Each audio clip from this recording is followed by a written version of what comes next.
gabi na madilim, bigla kong naalala pangakong pinagbibitawan sa'kin di gumana. Katulad ka ng replika sa salamin, kaanyuan lang nakabasi yung tingin.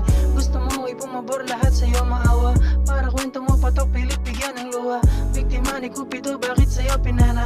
Sa huli sakit dinulot, di ka man naawa.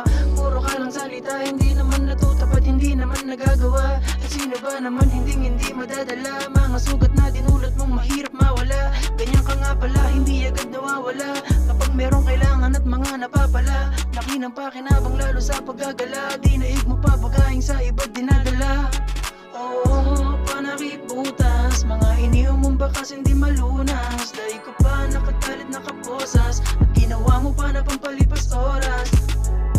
Panakip butas, mga inihaw mong bakas hindi malunas. Dahil ko pa nakatalit nakaposas, at ginawa mo pa na pampalipas oras.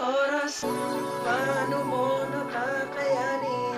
Natutuwa ka bang saktan iba't ibang damdamin? Ano ang dahilan o gusto mo lang naakitin? Imahe mong taglay na sa iba mo gagamitin.